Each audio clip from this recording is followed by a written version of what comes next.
What's up, everybody? How's it going?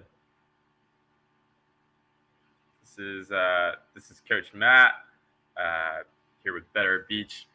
This is our just jumped on sick. Got the whole crew in here. Mark is actually in another meeting today, so it's just me.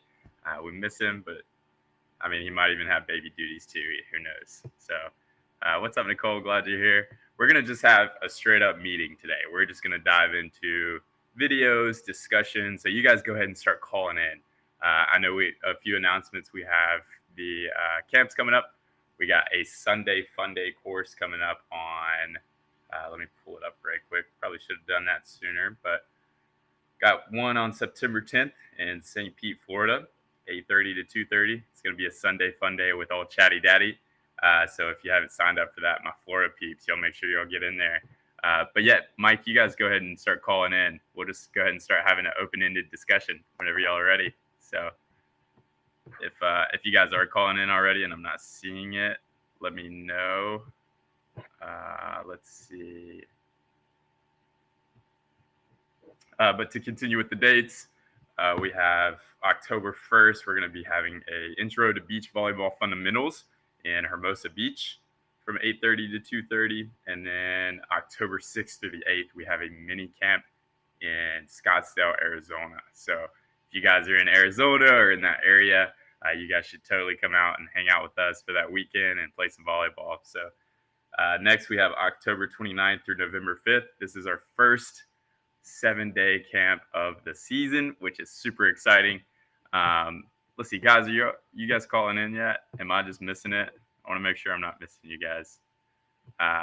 Let's see. Mike, I know you're ready to call in. Let's get it rolling, dude.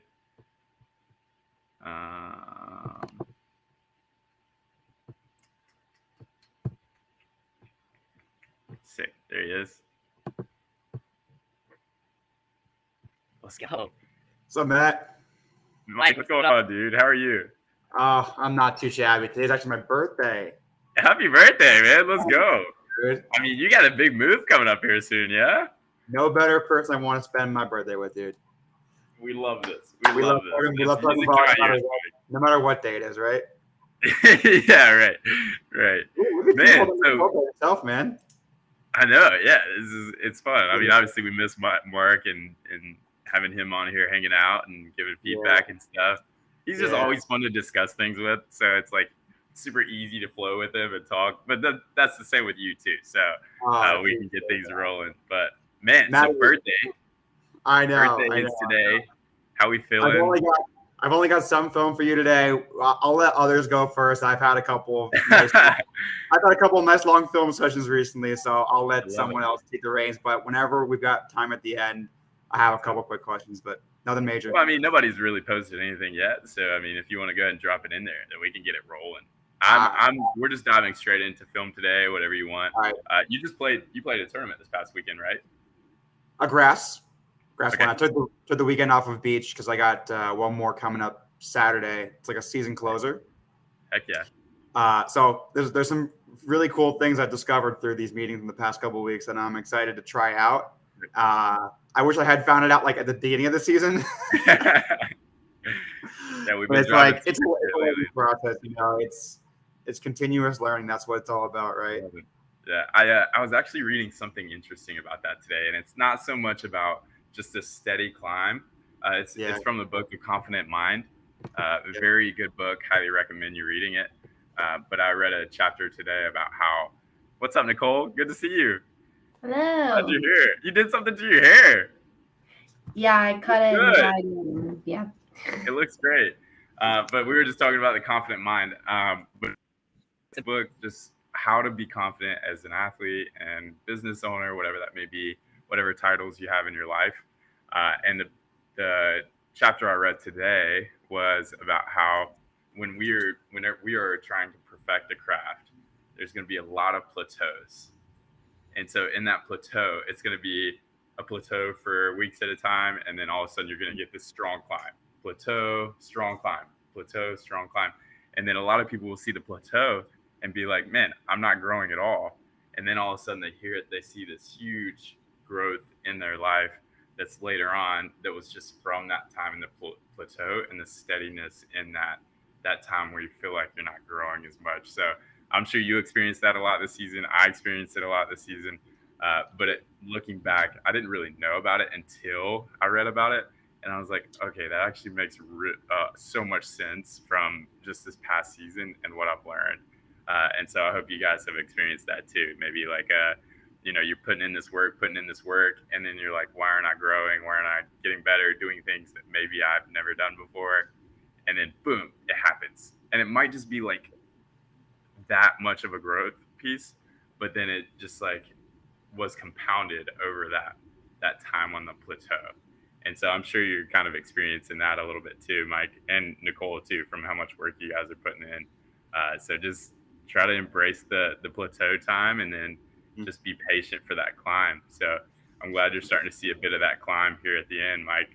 I mean, this is the last push of the season. So grass volleyball. I mean, I'm playing my first grass tournament this season. Well, I guess I played one in Charleston a while back, but I'm playing this weekend in Greenville, South Carolina. And so it's a very similar game, but just a little bit more aggressive and a little bit more high of a contact point every time, and a lot more indoor guys. So tell me about your weekend playing grass.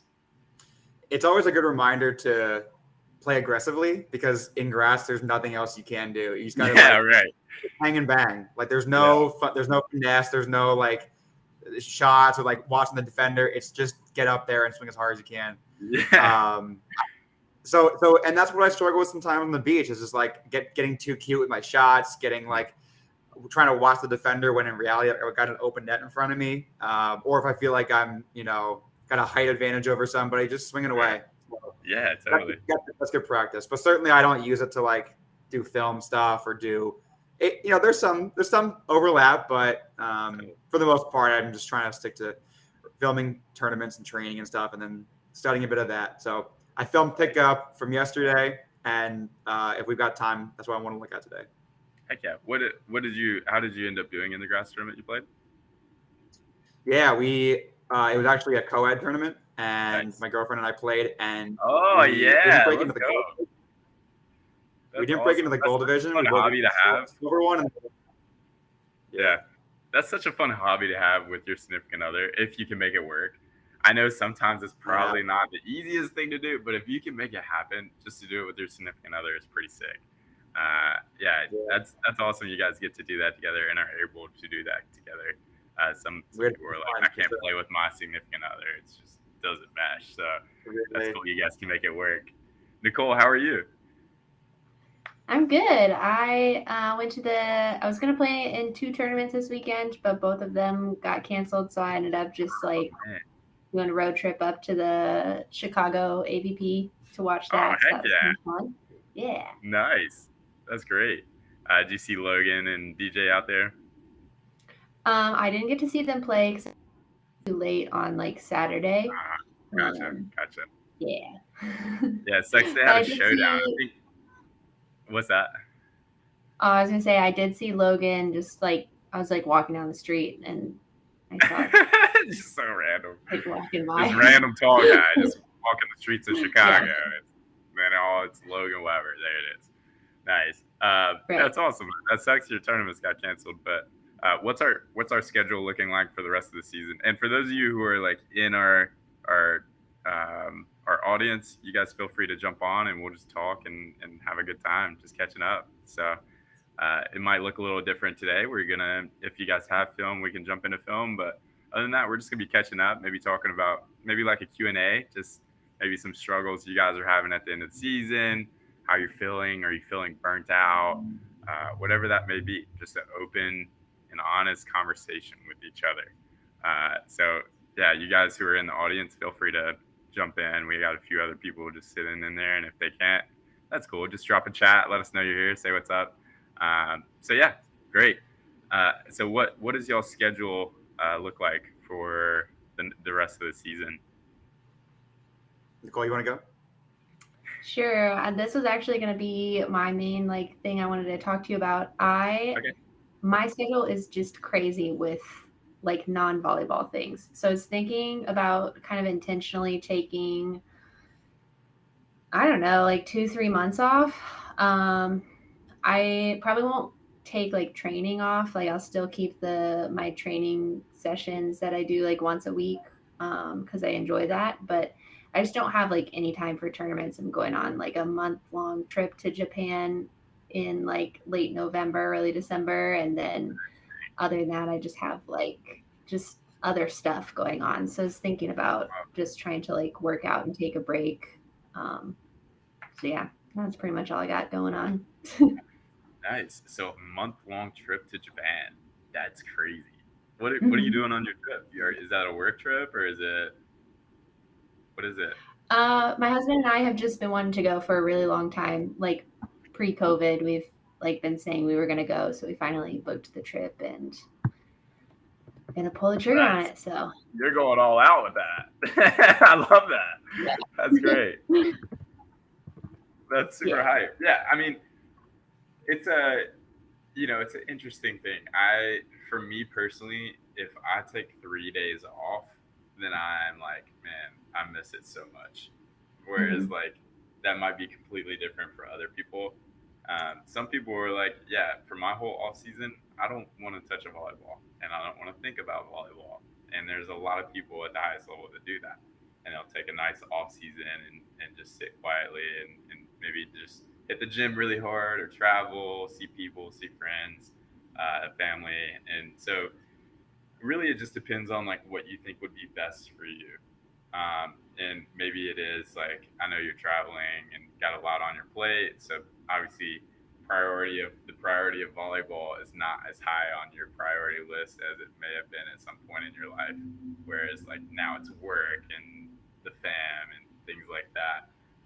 So you want to make sure that you're keeping that healthy balance in your life to where when you are gonna be performing, it's out of enjoyment and a desire to actually do well and to get better, and you're not getting burnt out. So I think an off season is awesome. I think it's much needed. It sucks. It's really hard for me to take a true off season personally, and I'm sure you're the same because you're a competitor and you like want to compete, want to push the limits of how good you can be. But it's needed, and I think whenever I do take an off season, I come back feeling very refreshed, even though I may not want to. And the off season can look in a lot of different ways. One, it's completely shutting out the sport of volleyball, right? Like not going to touch a volleyball, nothing like that. Uh, or two, like what I'm going to be doing this off season, it's going to be hitting the gym, and then just kind of like refining my skills. So like not much jumping, but as I am hitting this off season, I want to make sure that the gym is my number one priority. And then secondary to that is going to be refinement of my skills. So whether that be just standing shots and filling the arm swing and things like that, and just keeping everything calibrated. And then maybe have a serve receive day and then a defense day. And then I'll try to find like 1 or 2 days where I'm willing to jump, and I'll do an attacking day, a side out day, but not as much side out stuff as I would be in season. But like now, it's my main focus is the gym. So maybe you could filter a few of those into your weeks too. If you're like just itching to touch a volleyball, which I know for me, I'm always like any chance I can to like play volleyball and just like work on my skills, whatever that may be, or even just serving. Like I'm just gonna go serve a couple of baskets of balls, and that's like how I protect the itch. Like it's still there in the off season, but it also gives me the ability to let my body reset and be geared towards the gym a little bit more. So maybe you can filter some of those kind of days throughout your weeks too, of like, hey, let's just go pepper, even if it's just that, like, wow, like I still have an itch. I still want to be passing a volleyball and hitting a volleyball, and so just making sure you're not letting yourself just continue at the wavelength that you're going right now in season. Like there needs to be a change of pace. I think is super important for your off season. Just make sure there's some sort of change of pace where you can start filling your time with something else. And I think that's really important. But yeah, I'm glad you're considering that, and I think everything is like all about experimenting. what works best for you. There's a lot of different preferences in beach volleyball specifically on how you go about your training, how you go about your gym time, how you go about your off season or in season or preseason. There's a lot of different preferences there, and you just have to experiment and see what works best for you. Because what works best for me may not work best for you. But I will tell you what I like to do. So it's like, oh, this is what I like to do. Here's an option, whatever that may be. And I'm sure Mark even thinks differently than I do on it. It's like, for him, maybe it's like, oh, I don't want to play volleyball at all. Like I just want to shut off. I'm not saying that's exactly what he does, but maybe that's the route that he likes to take. Who knows? But yeah, I think that's an important thing to be considering, and maybe you get 2 months in and you're like, okay, I'm really ready to be playing again. So like 3 months is a really long time. And so I could easily, I was like, all right, I'm going to take 3 months off. And then I get like a month and a half in. I'm like, okay, I can't do 3 months, like I'm ready to go. So you just got to find that amount of time for you and what will keep you the most fresh for when you're in season next season. So yeah, let me know what you decide on that. I'm curious to see how it works for you and just like your headspace, and also just Japan too. Like that'll be awesome.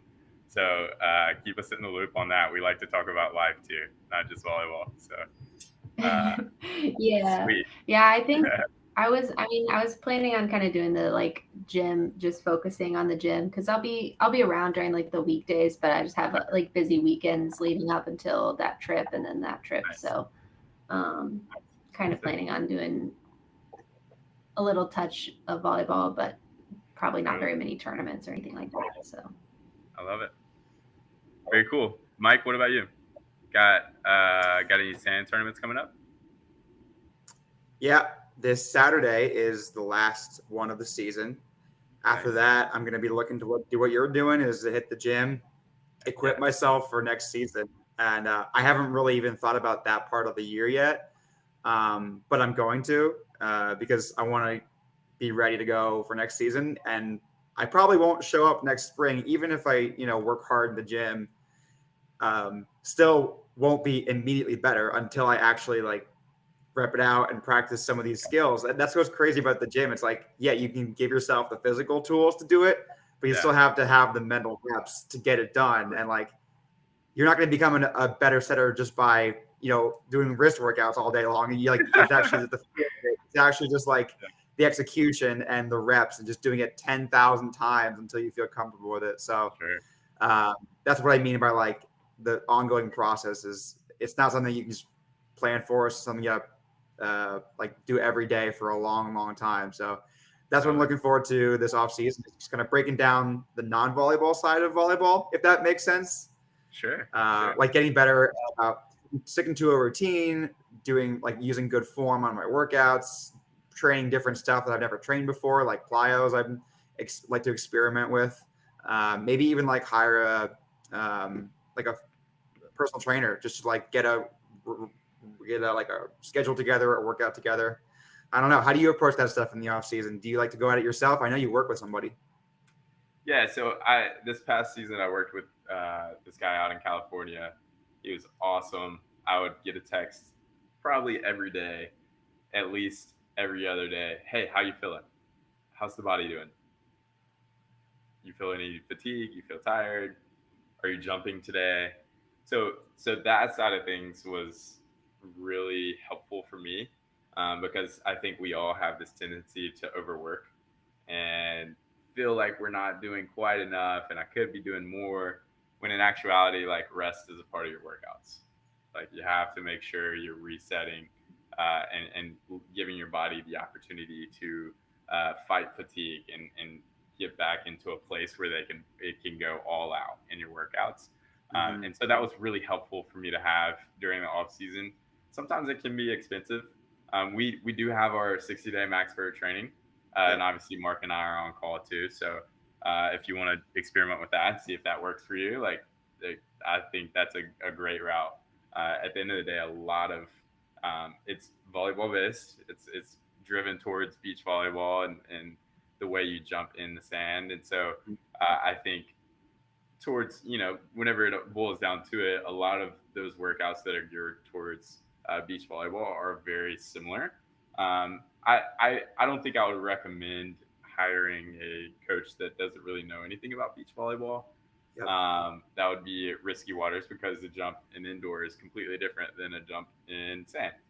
So if you're looking into the basketball realm or the indoor volleyball realm to see like maybe I could hire this guy or that coach, whatever that may be, I think that's risking it just a little bit. It's very similar, but also different in a lot of important ways. So I'd highly recommend one, maybe even just checking out the 60 AM expert that we have starting on like week 3 or 4, and then just experimenting with that and seeing how that works, and obviously just bouncing questions off of Mark and I, and just I think it's also important to figure out what your goals are. Are you wanting to put on muscle mass? Are you wanting to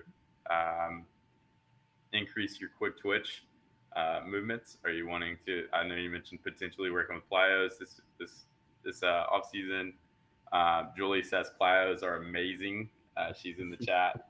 I agree. I think they're super helpful.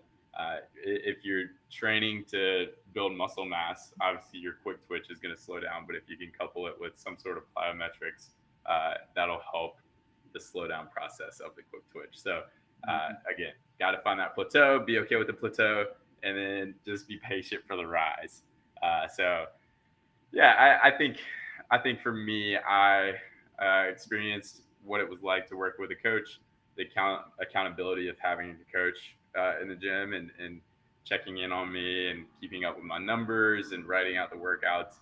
It was really relaxing for me. I did it myself for a long time, and I would go into the gym excited on some days and just like, man, I don't even know what I want to do. But yeah, I like having a coach for a year. It gave me the layout of what I need to be looking for. And so my year this year is going to look very similar to that, and just trying to stay as disciplined as possible. So that's it. It's really helpful to have a coach, and obviously you got me and Mark here too, and whoever else is about to jump in here with us. So I think that you have everything you need. It's just a matter of like, are you able to stay disciplined with it, and just like, obviously time management is another thing. You want to make sure that you're able to give time to it, which sometimes people just don't have time for it, and that's just the tough part about adulthood is you got a lot of other things you got to think about that are probably a little bit higher on the priority list, which for me personally, I think taking care of the body is one of the most important things you can ever do. So I think it just boils down to discipline and consistency. Even on days where you may not feel like you want to do it, you got to show up. So yeah, I think I love that part of it. I love that volleyball is almost like an excuse to just do workouts when otherwise you may not have, because like ultimately that's what we're doing here. We're all taking care of our body. We're being active. We're being like, volleyball is holding us accountable because we know we're going to have to show up, and we can't get out of breath the minute we step on the court.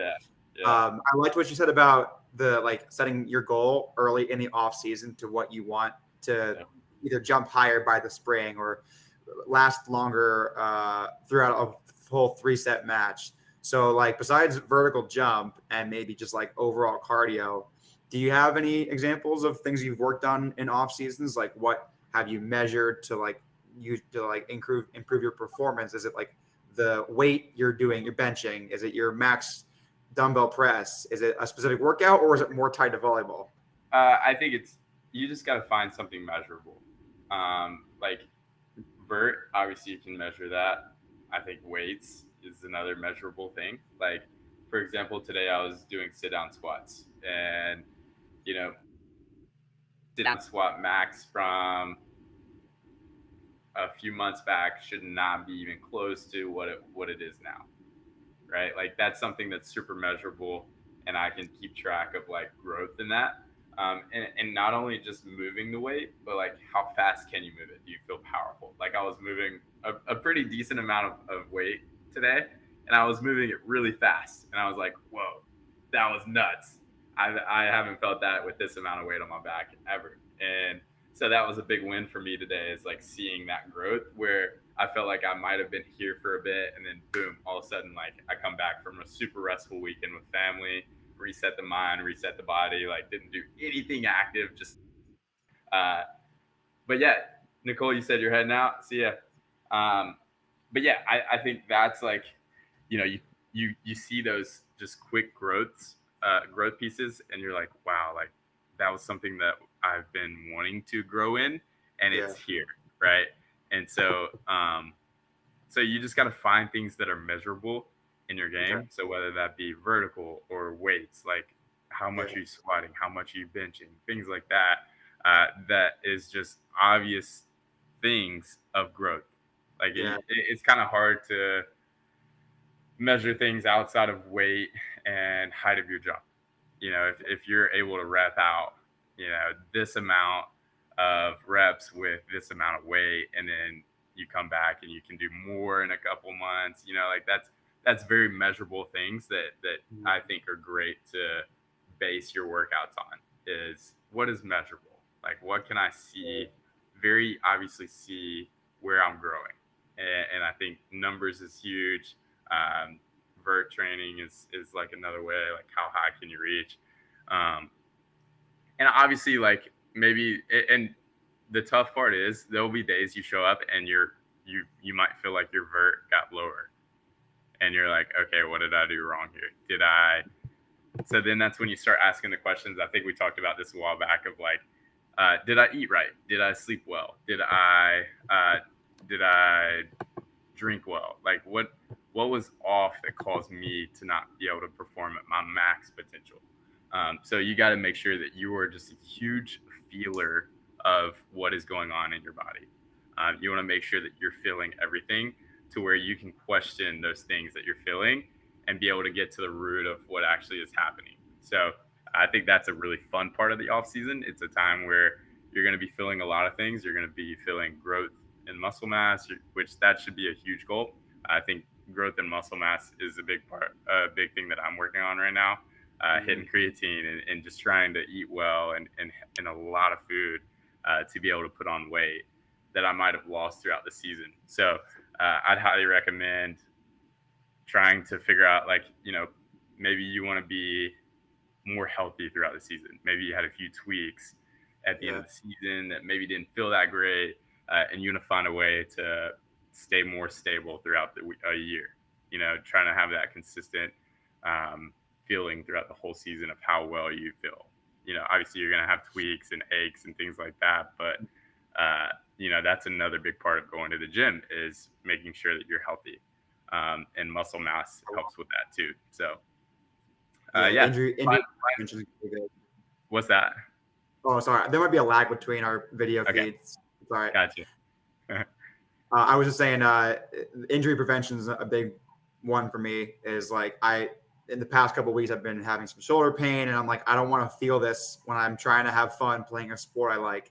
Like totally. even if it doesn't mean I swing as hard as I want to, or I don't want to feel pain. So that's part of just like understanding your body and totally performing the right mechanics. I don't know. There's so much to like go back and forth about. I get overwhelmed sometimes. Like, how do I enjoy this sport more? Is it actually like with better performance? Is it like parts of my body that I'm trying to figure out? Is it like just trying to, I think what I've boiled it down to is like, I just want to see how good I can get personally. Like, I'm not obviously I'm not playing in the Olympics anytime soon. I'm not even playing on the AVP anytime soon, but I want to compete at the level I think I can compete at. And I want to have like a good time doing it and feel good about where my body is. And hopefully that leads to, some success. So that's kind of where I'm going into the season with my mindset and how to design my off-season program. And what you said really resonated with me. Like, some parts of volleyball are super hard to quantify and be measurable. Like, one of my goals that I've written down as I'm thinking about this stuff is like, I want to hit harder. Okay, how do I measure that? It's like, just measure a beat here. Let's go. All right, yeah, how hard you swing is tied to like how strong your core is, how strong your shoulder is, how strong and like you can break those down into like dumbbell max presses and how many steps I can do. Like that's as close as you're gonna get, right? So that's kind of the bridge I'm trying to build in my head. Yeah, I like that. And one big thing is just trying to find that 1% where you can push it a little bit more. Like every day you go into the gym, it's like find that 1% where maybe you would have put this amount of weight on the bar last time. It's like, okay, let's go up 2.5 weight. Let's go up 2.5 pounds. You know, just see how it feels. And you just keep pushing that more and more. And you'll start to see you can actually put up a lot more weight than you think you can. We like to take the safe route, and we like to take the safe route and do a lot of reps, or like just try to like perform, but also not to where it's like, oh no, I'm really pushing it here. I want my body to be comfortable. We got to push the discomfort. Obviously, do it safely, but to get better and build that muscle mass, you have to push yourself out of the comfort zone. And I've felt that a lot recently, and I'm seeing a lot of great fruit from it. So I highly recommend finding ways to push that 1%, like 1% better every single day you go in the gym. Find ways to add weight to each one of some sort and do it well. You know, obviously once it gets unsafe, you don't want to do that. But if you're moving the weight and you feel like you got great technique, post videos and things like that, and get feedback from people, and just make sure it's safe to continue to go up. And then you'll realize move weight a lot better than I thought I could. And going back to what you were saying about like, what are my wins, right? Like question to consider, because if you don't have things that you're working towards, then it's a lot easier to get burnt out and ask the question, why do I do what I do? And I think one big thing that has helped me personally is finding wins, honestly, outside of performance, and finding wins that have to do with people. I'm a big people person, and like seeing people and maybe meeting a person and like getting to know them and know them more in depth than like just, hey, how you doing? Like learn their name, and then next time I see them, know their name and acknowledge them, like, hey Mike, what's going on?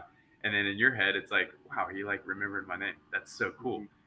But those kind of wins are so much more valuable to me than any sort of wins that I can get towards like qualifying to the AVP, which is a big goal of mine. Like I'd love to do that. But if that never happens, is this time still time that I use wisely? Right? Like that's a big thing I'm working towards, is qualifying for the AVP. But if that never happens, how is volleyball still a win in my eyes? Right? And it's the people, the places, you know, like you meet so many incredible people. And obviously, like one of our big phrases at Better at Beach is just to be a better, and then you fill in the blank. And so like just to be a light in someone's day is it goes so much further than, oh, I qualified in this event. Oh, I qualified in that event. Like it goes so much further, and you find so much more purpose in that than anything that you can do in volleyball. So I'd highly recommend finding some wins like that for you. Of like when you're starting to get burnt out, ask yourself, what measurable goals am I working towards, and are those weighing me down to where I forget that I'm meeting a lot of really cool people and I get to do life with these people. And it just takes a weight off your shoulders. And I immediately think of Wisconsin. I drove up from St. Pete, Florida, up to Wisconsin it was a 21-hour trip, and we lost first round of the qualifier, and that one hurt. But I thought about the trip a little bit more, and then we got in the car and drove back. We didn't even stay. We were like, yeah, we're not doing this. So we drove all the way there, 21 hours, and then we played one match, lost in 3. And I think that, what Julie's talking about, it's in the 21-day foundations, I'm guessing, is what she's talking about, the foundations of athleticism. But yeah, and just any mobility and stability stuff is super helpful too. But yeah, like that trip to Wisconsin, I could have very easily been like, dude, why did I even do that? Why did I even drive up there for me to lose first round of the qualifier? Yeah. But then I think back to the trip, and I got to stop in Kentucky to see family that I haven't seen since high school. And then I think about getting to Wisconsin. I've never been to Wisconsin. I got to be around people that I hadn't seen in a long time from California that I was good friends with. And so, like, whenever you start to think about those things and like the laughs that we had, we went out to see 4th of July fireworks. And so you see all those things, and it's like, wow, there was actually a lot of really fun things that happened. Yeah, I might have spent a lot of money to get there, but there was just so many fun things that happened apart from volleyball that it takes the pressure off of volleyball in every single way. It's like, wow, that was an awesome trip, and I got to play a match of volleyball. Cool. I mean, I would have loved to play more, but overall, it was still a win because I got to see family I had seen since high school. I got to see friends that I haven't seen since I lived in California, and I got to meet so many new people and see a really cool new place that I've never seen before. And so you like find wins like that that takes the pressure out of volleyball, and then you'll start to realize you're meeting those goals that are actually measurable because it just takes the pressure off, right? Like we pressurize ourselves so much to where we want to perform well, we want to hit our measurable goals, and then if we don't, then it's like, man, like I didn't qualify again. Dang, it's lost in that. And so for me personally to be able to keep my main focus off of volleyball, but like the people that volleyball has allowed me to meet, it's game changer. You know, it takes the pressure off so much to where I can meet those measurable goals without even realizing it. So try to find you some wins like that just releases that pressure a little bit more, because I mean we're already pressurized in what we do, and so if the more added pressure that you put on yourself, it just, you know, it makes it even harder to reach those measurable goals that you have set for your life or for your game, and I guess for life in general too. You know, like I'm a big advocate for finding enjoyment in everything you do. So really try to find those pieces to keep you from getting burnt out. So it makes tournaments way more enjoyable, training way more enjoyable, and it's a blast, man. It's a really cool life. One thing that Chad always says is it's a trail.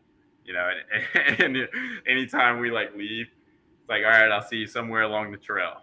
You know, it's just a really fun way to think about like volleyball and how it just takes you in these really crazy places, and you just never know who you're going to see when you're going to see them. It's like, oh, I'll probably see them in Chicago at some point. Oh, so I'll probably see this person in, you know, Manhattan at some point. You know, it's like, oh, good to see you again. And so, Julie said it's in the 60-day max vert. So. It's in there, but yeah, try to find those wins for you, and just write those out too. You know, like whatever. It's game changer for me personally. I don't know about for other people, but that's something that I like to really try to be intentional with. So let's jump in this film. What were you saying? I said I'll try to remind myself after the 5th leg day in a row this winter. Yeah, there you go. Yeah, I love it. I appreciate that. Totally, absolutely. So I have your pickup pulled up. I haven't seen any other videos posted, so we'll jump into that and keep it rolling. And then, guys, if you guys are in this chat and you guys are wanting to break down some film, then yeah, we're happy to go ahead and break that down too. And if you want to call in, feel free to jump on too. I know some of you guys don't really have access to that with your cell phones, which is cool. And then you can just drop whatever you need to in the chat. So, Mike, let's jump into this pickup. Let's check it out. Perfect. So give me a layout of like what exactly you're wanting to break down here. Yeah. So building off of last meeting, Mark opened my eyes to how much setting the shoulder is so important. So what I'm looking for here and what I was working on was making sure I'm setting my partner on their hitting shoulder and not having the set drift too far, not having it set the drift, have the set drift too outside. And then also watching how differently my attack looks when the set is on my shoulder versus when it's not. I found out that I'm not that good at adjusting to a set that isn't on my shoulder. So I think what I want to pick your brain about is like, after each set, I'd love to get your eyes on like, was it a good set from that perspective? And that way I know what to look for when I'm doing more film like this. Sweet. So whenever you say after each set, you mean the set that you're setting or the set that your partner is setting? I mean, any set that you see, like I'm even looking at my opponents, like how are they setting each other? Yeah, that'd be sick. Let's do it. I'd love to answer the questions. Like, was it a good set? Was it not? And you can still get a kill in a bad set, but like I want to maximize how many good sets I Totally. get and I give, you know? I like it. All right, let's check out this first play. One thing I want to ask you is, how do you feel after this pass? Don't like break down the pass. I know it's maybe not the best pass, right? But like, how do you feel inside of you? Are you in panic mode During the pass? after the pass? After the pass. Oh, after where I just passed it? Yeah. Yeah, I might feel a little panic. Yeah. Okay. I want to challenge you to stay really calm in this moment, because as soon as you communicate franticness with your partner, they're going to feel frantic too. So just try to get out a call. And it looks from this perspective, it looks like you're hiding very well that you're a little panicked, right? Like you look really calm. You look like you're taking your step at a good time, and you make a really good step close, and you put in a really good swing here. Good deep corner swing. I think that's something that you need to be okay with. Like if the play is just a little bit out of system, you got to trust your partner to be able to do what he's supposed to do, no matter where your pass goes. So that was really cool. Like, you being able to stay calm, or at least communicate calmness, even if you may not be, to your partner, so that they could put up a good set for you. That's a great play there. And it looks like it was perfectly on your right too. It looks like you step close to where, that's like almost straight up and down on your right shoulder, which is really cool on an out of system pass. You were still able to step close and get it on your right. So nice job by the setter. Nice job by you for step closing on that and contacting the ball straight up and down on your right shoulder. That's great. Nice job. Really good deep swing too. Thanks, man. Let's see.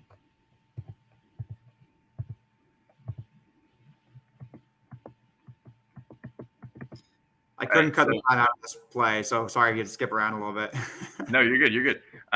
It's easy on YouTube. So this line swing by him was a little bit forced, because it wasn't a bad set, I don't think. So is it windy any?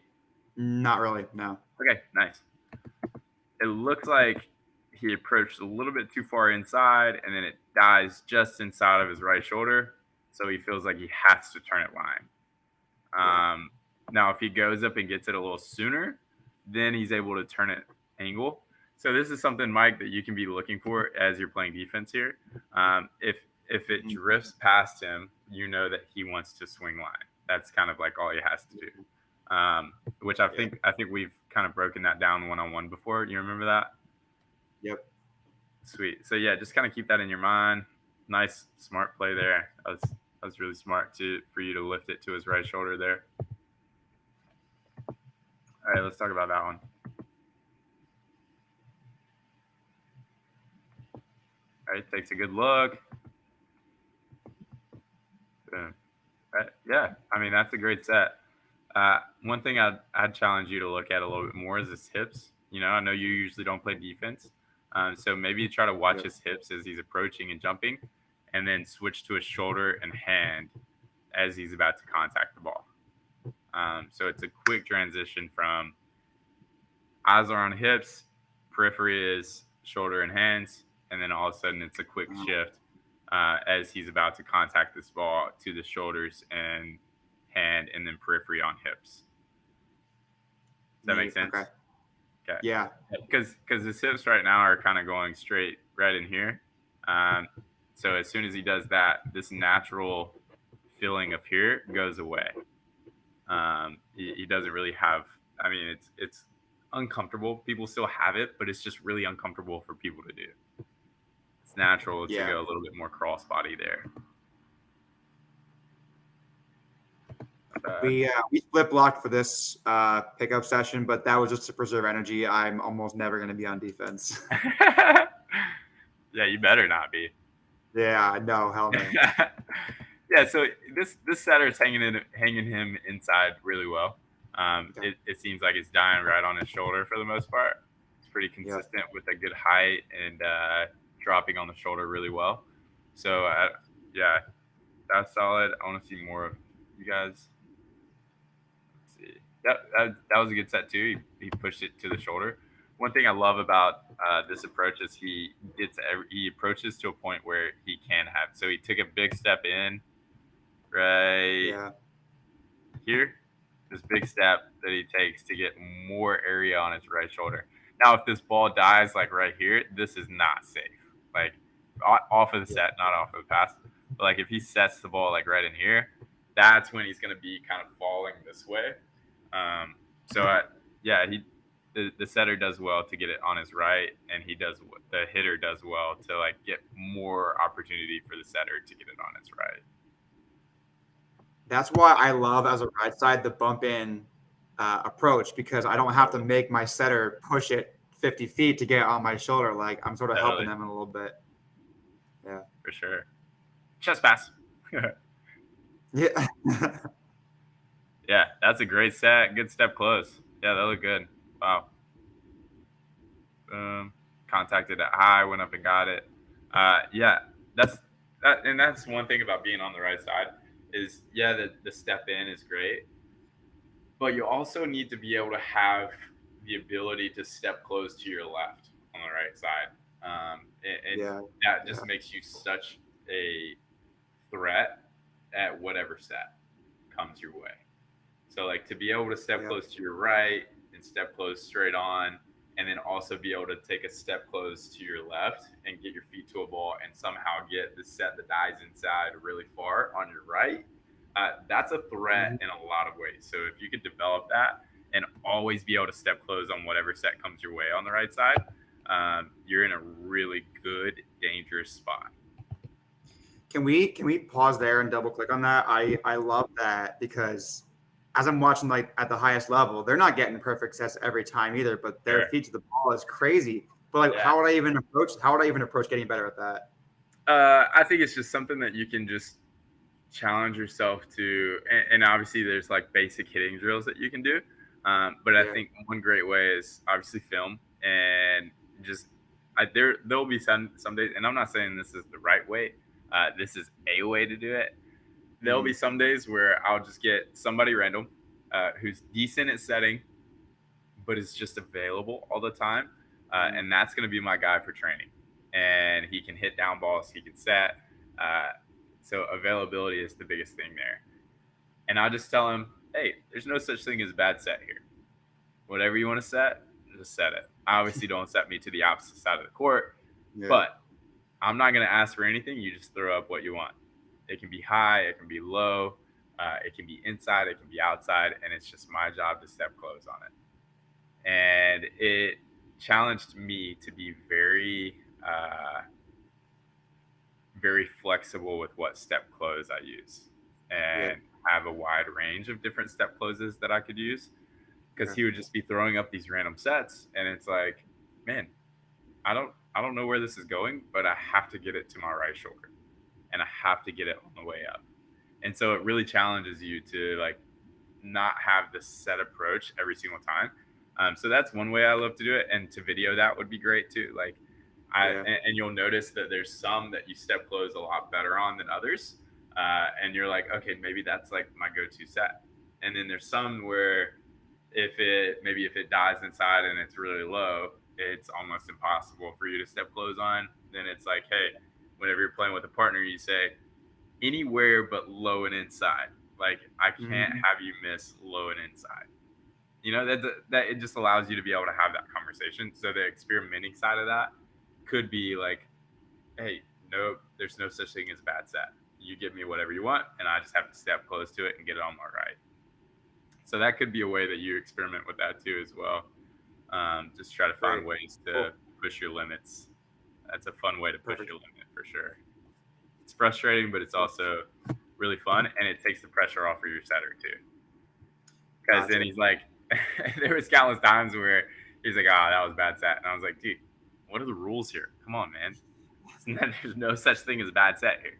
I have to step close on everything. So it was really challenging to drill that I did, but it helped me out a lot. So Cool. I'd highly recommend you trying that at some point too. Perfect. Sweet.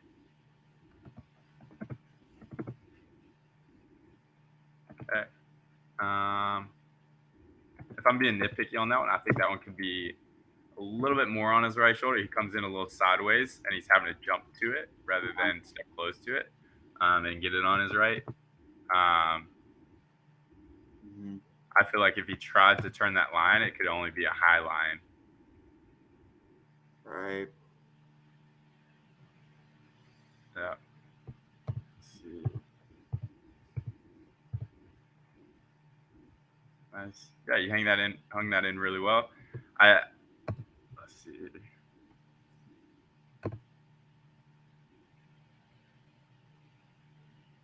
Nice. Yeah. And setting the left side is a lot easier than the right side. You just can't miss too far 100%. outside on the left side.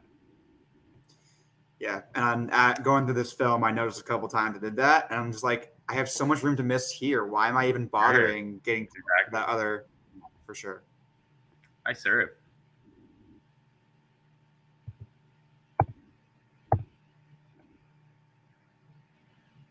Ball on.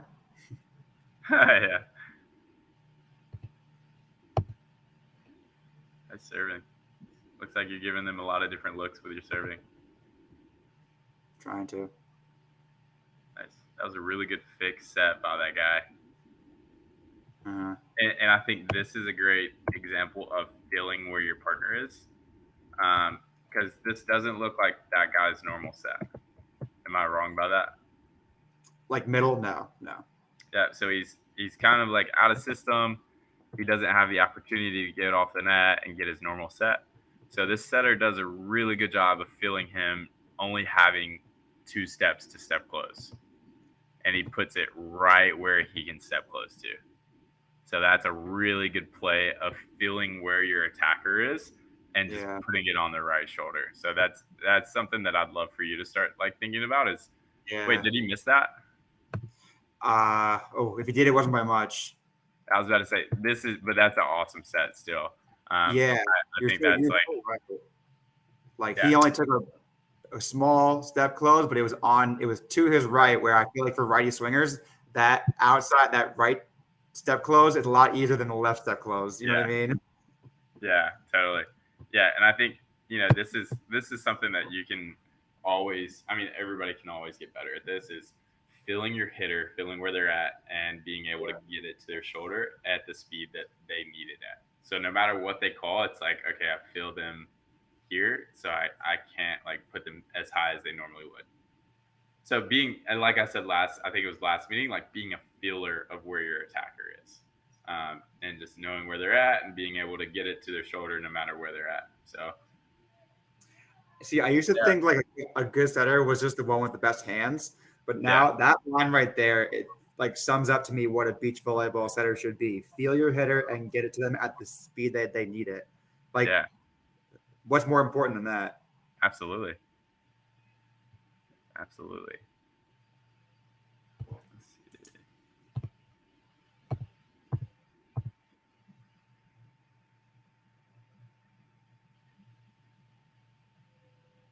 Not bad. This looks inside to me. Just a little bit. He does really well to like still protect, like by stepping in even after an outside pass. He steps in, is really patient. Boom, takes that little step in.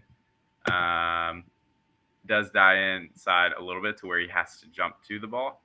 I want to see you make your adjustments to get it on your right shoulder in your approach rather than in your jump. Yeah. Does that make sense? So like try to make the adjustments to where you're just approaching to it being on your right shoulder, and then you're just having to just think about jump straight up and reach high. That's it. Yep. Nice. Don't you dare pass it over on Mike. Can't be doing that. A little lucky.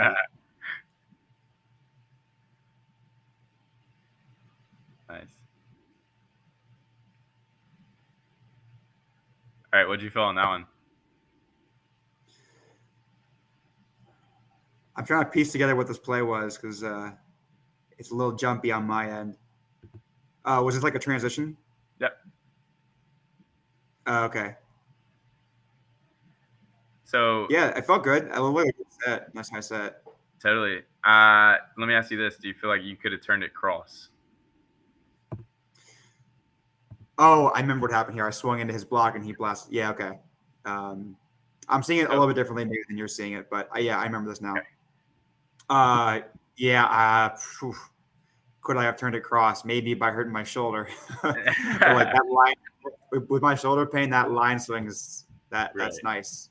So you reach really well, Mike, and I think that you can try to cut this ball off a little bit sooner and a little bit more inside.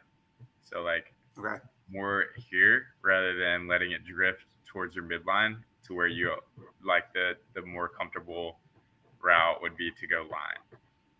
Right. So try to cut it off sooner, and then that way you have more options. I'm not saying that you have to turn it cross, but I think you just get more ability to turn it cross if you cut it off a little bit more sooner than you did. Okay. So I always think about like just going to get it instead of letting it come to you. Go get it. Go get it. Go get it. Same with every single skill, like passing. Go get it. Like go attack the ball rather than taking a negative step away from the ball. Like be confident with your movements. And then also like with attacking, I can like reach really well. So let me go and cut it off a little bit sooner than the block might be expecting, and maybe I can just chisel it off their hands a little bit better, or turn it angle if I need to. You just have way more options whenever you go get it high. Love that. That was a good set too.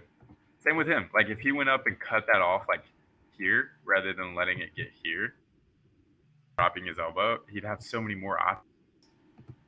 So the higher you go, obviously the more options you have, right? So if you go up confidently and reach as high as you possibly can and keep it on your right, almost to where it's like not even hitting your right yet, like just drifting into your right, trigger as soon as it hits our right, and that's when it drifts past us. Whereas we need to be pulling our trigger on our swing like just before it hits our right shoulder, so that whenever we do contact it, it's on our right rather than our midline. So try to challenge yourself to have a few mishits. I'm trying to cut it off really early, and then I spash it. You know, it's like, okay, let me try to work from there rather than I'm gonna wait, and then hit it there. So try to go fast and then slow it down from there, rather than I'm going slow and I'm trying to speed it up. That's a good way to that's a common fear. Like, oh, I can't start my swing now if I'm gonna miss the ball. I'm gonna get. Yeah, don't be scared to spatch it. Don't be scared to spatch. I like to think about my off season as like a really ugly season where I do a lot of things that maybe don't look great, but they're needed. So just be okay with embrace the ugly this off season. Challenge yourself to reach as high as you can and keep everything on your right. Great. So I think you felt on that one, it drifted just a hair too far past his right shoulder. Yes. Right there. Had to step close to his left, which isn't bad, but I don't feel like he could have swung on that.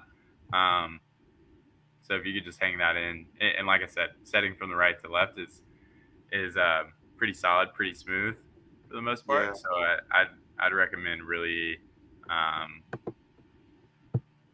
just trying to hang it inside. I think it's the best way to say that. Like hang it on their inside shoulder and then work inside out. So like starting close to you and being like, hey, how did that feel? If they say, hey, a little bit more push, got you. Push a little bit more next time. You know, like keep everything working from inside.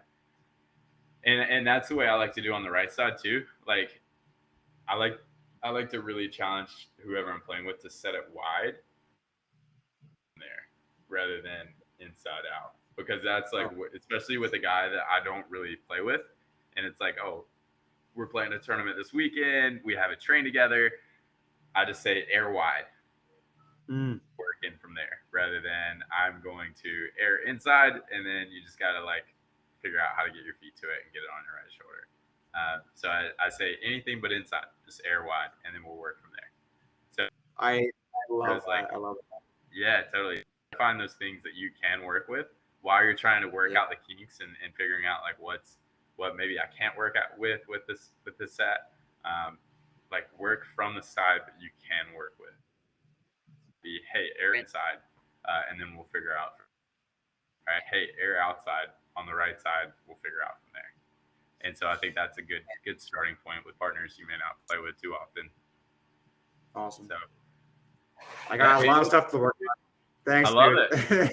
Absolutely, man. Happy to. I'm always encouraged by like, dude, you always just look for new ways to grow, and to me to find other ways to grow too. So keep it up, Mike. And then you're moving to Miami. Wait, is that allowed? Yeah, there's some people though. Yeah, they're allowed. Okay, good. So when are you?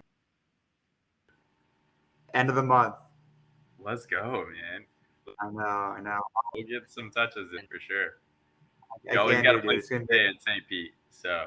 You're the best. You're the best. Totally. Thanks, man, for all the help. And I hope I didn't take up too much today. I know some people have to drop, so thanks for giving me some pointers here.